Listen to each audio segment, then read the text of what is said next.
Si tu fais tout bien, mais que rien ne marche, il y a une règle que tu ignores encore. Tu penses que le problème vient de ta méthode. Tu cherches une meilleure stratégie, un meilleur livre, une meilleure routine. Mais il y a un poison bien plus silencieux.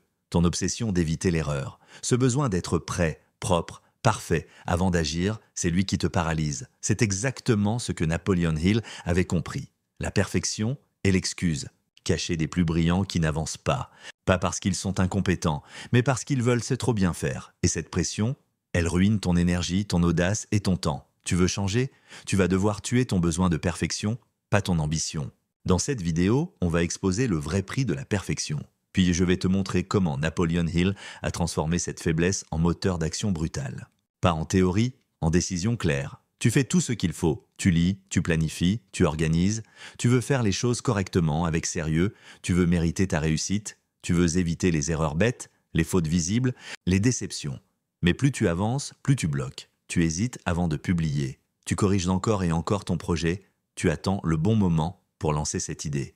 Tu remets à demain une décision parce que tu n'es pas encore prêt. Et le pire, c'est que tu es sincère. Tu n'es pas fainéant, tu n'es pas perdu, tu veux bien faire, mais justement, ce besoin de bien faire devient le frein principal de ton action. Et il faut que tu entendes cette vérité. Ce ne sont pas les médiocres qui tombent dans le piège de la perfection. Ce sont les exigeants, les gens brillants, les gens sérieux, les gens avec une vraie conscience de leur potentiel. Et c'est pour ça que c'est si toxique, parce que le perfectionnisme ne se présente pas comme un défaut. Il se présente comme une qualité. Il dit « je veux faire au mieux ». Mais ce qu'il fait en réalité, c'est te rendre inactif. Le perfectionnisme, ce n'est pas de l'ambition, c'est de la peur déguisée. Napoleon Hill l'a répété à travers plusieurs portraits dans « Réfléchissez et devenez riche ». Les grands décideurs n'attendent pas d'être sûrs. Ils agissent de vite. Ils corrigent après. Ils savent que l'action imparfaite est toujours plus puissante que l'intention parfaite. Et ce qu'on appelle perfectionnisme dans ta tête, c'est souvent un autre mot pour peur de l'échec, peur du jugement, peur de ne pas être assez bon. Tu veux être prêt? Traduction, tu veux être sûr que rien ne cloche. Mais cette certitude n'existe jamais. Tu attends donc un moment qui ne viendra pas. Tu travailles pour un état qui ne sera jamais atteint.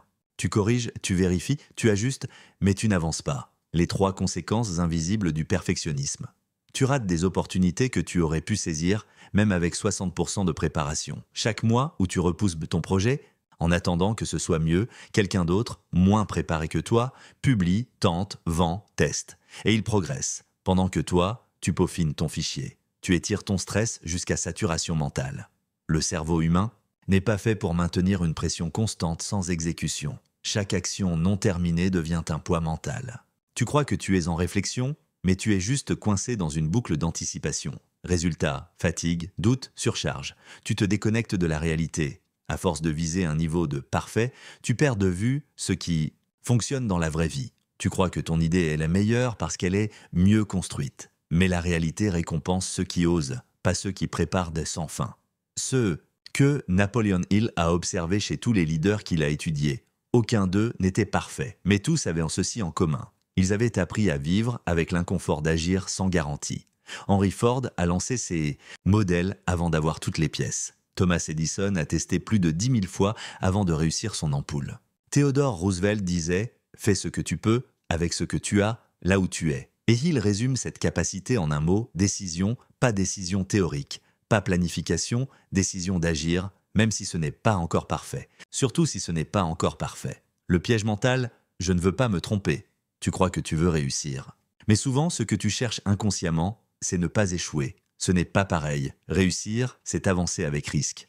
Ne pas échouer, c'est rester en sécurité, et ce besoin de sécurité te pousse à intellectualiser ta vie au lieu de la vivre. Tu analyses, tu prépares, tu formules, mais tu ne décides pas. C'est ce que Hill appelait l'indécision chronique, un poison mental qui ruine même les meilleurs potentiels. Pourquoi ça empire avec le temps plus tu laisses le perfectionnisme t'envahir, plus tu deviens lent.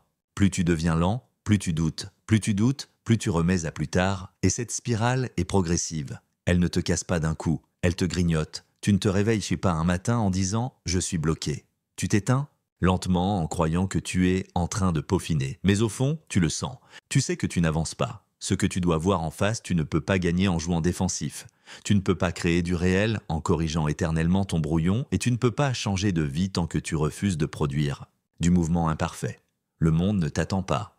et ta propre énergie est en train de fuir chaque jour dans cette attente illusoire du moment parfait. Tu veux avancer? Commence par casser cette boucle. Tu crois que le perfectionnisme, c'est une exigence noble, une marque de rigueur, une preuve que tu veux bien faire. Tu crois que tant que tu vises haut, tu vas finir par réussir, et que ta prudence t'évite les erreurs. Mais il y a une vérité que presque personne ne t'a dite. Le perfectionnisme est un mécanisme de contrôle émotionnel, pas une méthode de performance. Et c'est là que tout bascule. Le vrai rôle du perfectionnisme, fuir l'imprévu, pas réussir tu. Crois que tu es exigeant.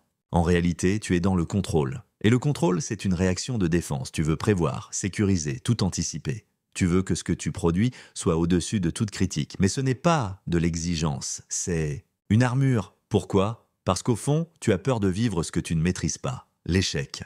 Le rejet, l'inconnu, le perfectionnisme n'a jamais été une méthode pour avancer. C'est un système mental pour éviter les coups, le modèle de pensée. Si tout est parfait, rien ne pourra me faire mal, c'est là que se cache l'illusion. Tu crois que la perfection te protégera du rejet. Tu penses, si mon projet est parfait, on ne pourra pas le critiquer. Si je me prépare parfaitement, je n'échouerai pas. Si j'attends d'être prêt, je ne vivrai pas l'humiliation. Mais, dans la vraie vie, les gens qui réussissent sont ceux qui acceptent d'être exposés. Ils agissent avant d'être prêts. Ils se lancent même si ce n'est pas parfait. Et surtout, ils savent que la vraie confiance ne vient pas de ce qu'on produit. Elle vient de ce qu'on tolère émotionnellement. Ce que Napoleon Hill a appris des grands leaders, il tolère le chaos. Chaque personne que Hill a étudiée dans son livre, Ford, Carnegie, Edison, Rockefeller, avait une chose en commun. Ils agissaient dans l'incertitude. Ils acceptaient l'échec comme un coup normal du mouvement. Ils savaient que chercher à trop bien faire mène à l'inaction. Tu veux le vrai secret de ceux qui avancent. Vite, ils savent que le monde récompense ceux qui testent, pas ceux qui pensent à tester. Le chaos, l'imperfection, le risque, ils ne les aiment pas mais ils les traversent, parce qu'ils savent que c'est la seule voie réelle vers la croissance. Ce que tu dois changer dans ton cadre mental, tu dois passer de « je veux être prêt avant d'agir » à « je serai prêt en agissant ». Tu dois passer de « je dois éviter l'échec » à « je dois traverser assez d'échecs pour arriver au bon ». Tu dois passer de « je veux être irréprochable » à « je veux être en mouvement ». Et cette bascule n'est pas spirituelle. Elle est mentale, logique et stratégique. Chaque minute que tu passes à chercher la meilleure façon de faire, sans agir, est une minute volée à ton vrai processus d'apprentissage. L'essai. Le principe clé que Hill révèle, l'action imparfaite crée plus de richesse que l'idée parfaite. Hill raconte une chose frappante à propos de Edwin C. Barnes, un homme sans compétences techniques, mais avec une vision claire, travaillé avec Edison. Il n'avait ni diplôme, ni expérience. Mais il a décidé. Il est de monter dans un train et s'est présenté chez Edison. Pas de plan parfait, pas de présentation soignée, juste une intention claire et une décision rapide. Et c'est cette capacité à agir avant d'être prêt qui l'a propulsé. Il le répète, une décision ferme vaut 1000 heures de réflexion parfaite. Tu peux passer ta vie à perfectionner une idée, ou tu peux l'exposer, la tester, la corriger et progresser. Répète cette phrase, « Ce que je ne lance pas ne me construit pas. Tout ce que tu gardes dans ta tête ne te transforme pas. Tout ce que tu protèges du risque reste figé, mais tout ce que tu exposes, même imparfaitement, te forge. C'est comme aller à la salle de sport. C'est l'effort qui crée la force. Pas le plan d'entraînement imprimé. Tu peux lire tous les livres. Tu peux te préparer 1000 fois. Mais seule l'action imparfaite crée de la matière réelle dans ta vie. Inversion totale. Et si viser la perfection était ton vrai sabotage? Pose-toi cette question. Et si ton obsession d'être prêt, carré, irréprochable, était ton plus gros frein au succès? Et si ton intelligence était en train de se retourner contre toi en te convainquant d'attendre encore et encore? Ce n'est pas ta discipline qui te bloque. Ce n'est pas ton niveau. C'est ta stratégie émotionnelle. Vouloir éviter la faille au lieu d'assumer ta marge d'erreur. Et tant que tu ne changes pas ce cadre mental, tu continueras à faire des choses bien, sans impact. Ce que tu dois intégrer maintenant, la perfection n'est pas une exigence. C'est une fuite. Elle te fait croire que tu construis. En réalité, tu évites. Ce n'est pas ton travail qui manque de qualité. C'est ton courage qui attend un feu vert imaginaire. La réussite vient du mouvement, pas de la précision. Corrige en avançant. Pas avant de commencer, tu as été conditionné à croire que bien faire suffit. Mais dans la vraie vie, ce n'est pas celui qui fait bien qui gagne. C'est celui qui fait maintenant, même mal, et qui ajuste ensuite. Tu veux arrêter de perdre du temps dans le perfectionnisme. Tu veux produire, décider, avancer. Mais tu ne sais pas par où commencer. Et surtout, tu as peur de faire n'importe quoi. Normal, tu n'as pas besoin d'un grand plan. Tu as besoin d'un système concret, réaliste et faisable maintenant sans attendre que tout soit aligné. Voici 6 leviers simples pour casser le perfectionnisme dès aujourd'hui. et entrer dans un mouvement clair, durable, libérateur. 1. Réduis ton objectif à une seule action visible. Le perfectionnisme adore les grands plans. Il te pousse à tout revoir, tout réécrire, tout structurer avant d'agir. Mais ce que tu dois faire, c'est l'inverse. Choisis une seule action concrète et rends-la visible dans ta journée. Exemple, pas écrire un livre, mais écrire un paragraphe et le publier demain. Pas refaire mon site, mais choisir un visuel et le mettre en ligne. Pas préparer ma chaîne YouTube, mais filmer un vidéo de 90 secondes aujourd'hui. Le cerveau humain est paralysé par les grandes idées floues, mais il se libère dès qu'il voit un mouvement clair. Règle. Si ton action ne peut pas être faite en 1 heure, c'est trop gros. 2. Décide avant de douter. Le perfectionniste attend d'être sûr pour décider. Mais la vérité, c'est que la clarté vient après la décision, pas avant. Tu ne deviens pas clair en pensant. Tu deviens clair en avançant, donc choisis, tranche, agis. Donne-toi 10 minutes pour décider. Pose ton choix. Puis, commence à exécuter sans revenir en arrière. Tu veux créer? Décide du sujet. Tu veux vendre? Décide de l'offre. Tu veux agir? Décide du premier pas, puis exécute, même si ce n'est pas parfait. Décider, c'est un muscle. Et chaque décision imparfaite renforce ta capacité à agir. 3. Mets une date limite non négociable. Le perfectionnisme se nourrit du flou. Il aime les bientôt quand ce sera prêt. Je finalise encore un peu. Donc tu vas tuer ce flou par une règle simple. Tu poses une date précise et tu la respectes, quoi qu'il arrive. Exemple, je publie ce projet. Jeudi à 10 h, j'appelle ce client avant 18 h ce soir. J'envoie cette offre même si elle est à 80%, pas parce que c'est prêt, mais parce que l'action vaut plus que la finition. Règle. Une action sans date, une action qui n'existe pas. 4. Choisis volontairement de produire à 80%. L'erreur du perfectionniste, c'est de croire que finir à 100% est la bonne option. Mais dans le monde réel, 80% lancé, les cadeaux 100% d'apprentissage. Alors que 100% préparé, il boit 0% d'impact s'il reste dans ton ordi. Choisis une version volontairement incomplète. Lâche-toi la pression d'être irréprochable. Et surtout, expose ce que tu as produit, même si tu sais que tu peux faire mieux. Ce geste, ce saut, cette décision de publier avec un peu de flou, c'est ça qui crée la vraie délai. Bascule et tu verras, souvent, les gens ne voient même pas les imperfections que toi tu redoutes. 5. Crée une boucle de test. Pas de perfection. Il insistait sur l'importance du feedback réel. Pas théorique, pas intellectuel, réel. Tu veux progresser vite? Tu dois tester, observer, ajuster. Donc tu remplaces le cycle penser, corriger, douter par agir, tester, ajuster. Exemple, tu veux vendre? Propose ton idée à 3 personnes aujourd'hui. Tu veux lancer une vidéo? Poste-la et analyse les retours. Tu veux créer un programme? Mets une version brute devant un client. Tu avances, plus en in. Test réel qu'en 10 heures de perfection mentale. 6. Expose-toi volontairement à l'imperfection, c'est la clé. Tu dois t'entraîner à faire des choses imparfaites, volontairement. Oui, c'est inconfortable, mais c'est ce qui t'entraîne à sortir du contrôle. Idée concrète. Parle devant la caméra sans script parfait. Propose une idée, en sachant qu'elle n'est pas complète. Envoie un mail avec une petite faute volontaire? Oui. Pourquoi? Parce que tu vas désensibiliser ton cerveau à la peur du regard. Et plus tu tolères l'imperfection, plus tu deviens libre d'agir. Résumé des 6 actions simples. Réduis ton action à un seul geste visible, faisable en 1 heure. Décide vite, exécute sans retour arrière. Pose une date limite non négociable. Lâche-toi à 80%. Et publie. Crée une boucle de test-action-ajustement. T'exposer à l'imperfection devient ton entraînement mental. Aucune de ces actions ne demande de diplôme. Aucune ne dépend de ton niveau. Mais toutes brisent le perfectionnisme par le mouvement. Tu peux appliquer des actions. Mais si tu ne changes pas le programme mental qui t'a conditionné au perfectionnisme, tu vas y retourner encore et encore. Parce que le perfectionnisme, ce n'est pas qu'une mauvaise habitude. C'est un système de pensée enraciné, un conditionnement invisible. Et si tu ne le remplaces pas, tu restes enfermé dans cette prison mentale même avec toute la bonne volonté du monde. Voici donc comment reprogrammer ton esprit, pour de vrai, pas avec de la pensée positive, avec des mécanismes clairs, réalistes et reproductibles. Étape 1, identifier la croyance mère. Je ne suis pas assez si je ne fais pas parfaitement. Tout perfectionnisme part de là. Ce n'est pas une exigence technique, c'est une stratégie de valeur personnelle. Tu crois que ta valeur dépend de la qualité de ce que tu produis. Si ce que tu fais est critiqué, c'est que toi tu es critiquable. Si tu fais une erreur, tu perds de la crédibilité, c'est faux. Mais ton cerveau agit comme si c'était vrai. Ce qui veut dire, tu ne fais pas pour réussir, tu fais pour prouver. Et ça t'épuise. Étape 2, remplacer « je dois être irréprochable » par « je dois être opérationnel ». Tu dois changer le référentiel. Ton but n'est pas de faire parfaitement. Ton but est de produire quelque chose qui avance, teste, bouge, nouvelle croyance à ancrer. Un travail imparfait lancé vaut mieux qu'un projet parfait jamais publié. Et ça, tu ne l'intègres pas en y pensant. Tu l'intègres en le répétant chaque fois que tu veux corriger, peaufiner ou reporter. Exemple, tu veux reformuler un texte, stop, lance-le. Tu veux relire une 4e fois, stop. Poste, tu veux attendre lundi, stop. Choisis maintenant, chaque geste de lancement est une reprogrammation active.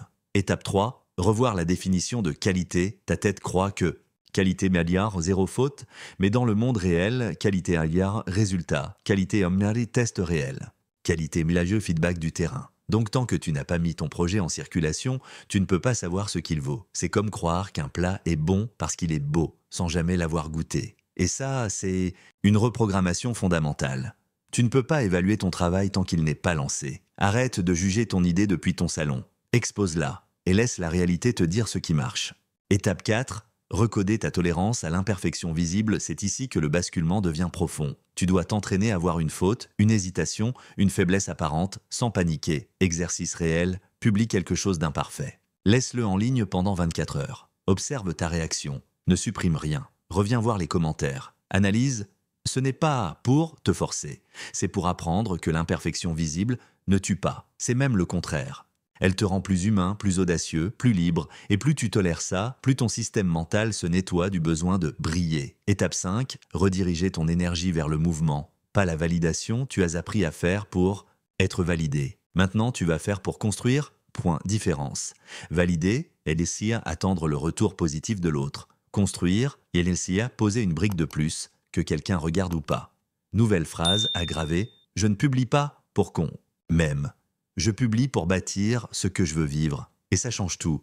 Tu n'attends plus l'approbation, tu poses une pierre, puis une autre, tu construis un chemin au lieu d'attendre une note.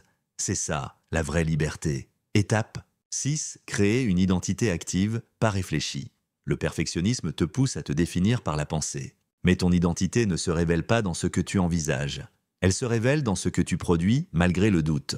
Tu veux te sentir plus fort? Fais des choses même quand tu ne te sens pas prêt. Tu veux être plus respecté? Expose tes décisions, même imparfaites. Tu veux te transformer? Agis différemment. Même si ta tête résiste, et c'est cette régularité d'action malgré l'ancienne peur qui reprogramme ton cerveau. Résumé, les 6 reprogrammations mentales à activer. Identifie la croyance « je dois être parfait pour valoir ». Remplace-la par « je dois produire pour progresser ». Redéfinis la qualité. Ce n'est pas l'apparence, c'est le résultat. Tolère activement l'imperfection visible. Dirige ton énergie vers le mouvement, pas la validation. Agis pour forger ton identité, pas pour justifier ton niveau. Chaque jour où tu agis selon cette nouvelle logique, tu fragilises l'ancien programme et plus tu t'exposes volontairement à l'inconfort, plus tu renforces la seule vraie compétence, rare, avancée même sans garantie. Tu sais maintenant que le perfectionnisme n'est pas une vertu, c'est une fuite. Et tu sais que pour t'en libérer, il ne suffit pas de comprendre. Il faut décider. Mais pas une décision fragile. Pas un petit « je vais essayer », ce qu'il te faut maintenant,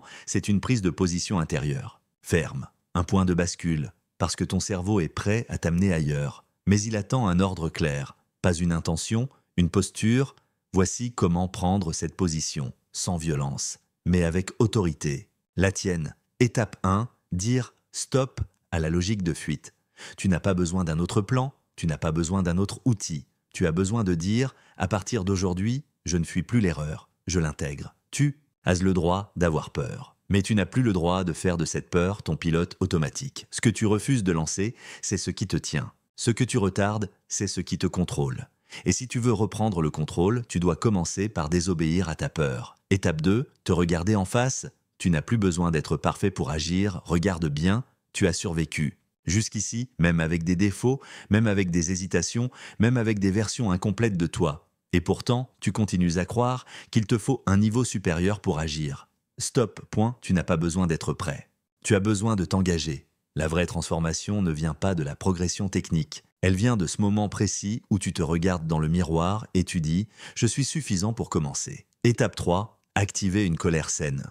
Tu veux une vraie motivation? Arrête de chercher l'inspiration, active ta colère, pas contre les autres, pas contre toi, contre le système qui t'a fait croire qu'il fallait être lisse pour mériter, contre cette attente vide de validation parfaite, contre cette image mentale que tu poursuis depuis 10 ans et qui ne t'a rien apporté. Ce n'est pas une colère destructrice, C'est une énergie brute qui dit « assez ». Maintenant, je pose une trace. Étape 4. Prendre ta responsabilité. Tu veux des résultats? Il va falloir les assumer, pas juste les espérer, pas juste les souhaiter, mais prendre la responsabilité du mouvement même s'il n'est pas applaudi.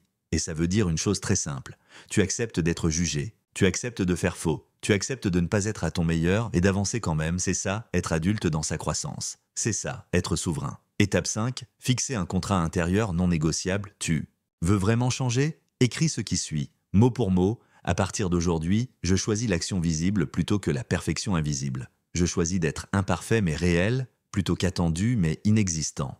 Je me libère du regard figé des autres, et je crée, j'avance, je pose ma trace, avec ce que j'ai, ici, maintenant. Lis-le chaque matin, pas pour te convaincre. Pour te rappeler qui décide, ce n'est plus ton mental inquiet. C'est ton cap, ton centre, ton feu. Tu dois comprendre une chose, personne ne viendra te donner l'autorisation. Personne ne validera que c'est bon, tu peux y aller maintenant. Et Jas, il n'y aura jamais de feu vert universel. Jamais de moment où tout est prêt. Alors tu dois créer ton propre feu vert. Et ce feu vert, c'est ta décision de ne plus attendre la perfection pour bouger. Nouvelle règle, c'est toi qui fixes la norme, plus besoin de suivre le regard des autres. Plus besoin de prouver. Tu définis ta propre norme. Ce que tu fais est réel. Ce que tu poses est concret. Ce que tu publies, même imparfait, construit ton futur. C'est ça ton nouveau code. Et chaque action que tu poses à partir de cette posture t'ouvre une vie plus libre. Pas plus facile, mais plus vraie. Appelle ton engagement, maintenant, prends 30 secondes, respire et pose ta phrase « Je décide de sortir du perfectionnisme aujourd'hui ». Pas en parlant, mais en produisant, répète-la, puis agis dans la foulée, publie, lance, termine, envoie, pas demain, maintenant. Tu pensais que ton perfectionnisme était une force, une preuve de rigueur, une qualité rare, mais tu viens de voir ce qu'il est vraiment. Un mécanisme de fuite qui t'empêche d'agir, une stratégie de protection qui t'éloigne de ta vraie transformation. Et surtout, tu as vu qu'il n'y a rien à attendre, pas de moment idéal, pas de feu vert magique, pas de reconnaissance garantie. Il y a une seule chose qui crée du réel dans ta vie, ce que tu lances, même imparfait. Résumé stratégique, ce que tu dois retenir et appliquer. De perfectionnisme n'est pas une exigence, c'est une peur bien habillée. Il te ralentit, il te fait croire que tu construis, alors que tu évites. La perfection n'existe pas. Et plus tu la poursuis, plus tu recules.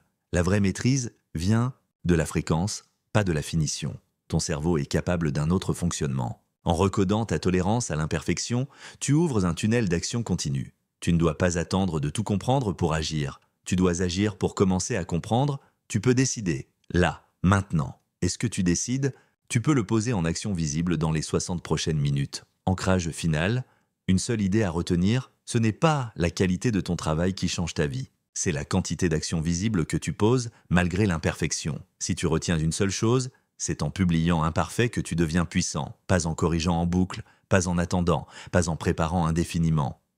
Et bien en faisant. Appel à décision finale, ce que tu fais maintenant va te suivre demain. Alors pose une trace, pas une promesse, pas une idée, une vraie trace visible. Choisis une seule chose de ce script et applique-la pendant 3 jours. Publie, décide, expose. Même si c'est flou, même si c'est fragile, tu verras, le mouvement crée la clarté, l'imperfection crée la liberté. Et toi, tu redeviens acteur, pas spectateur de ta vie.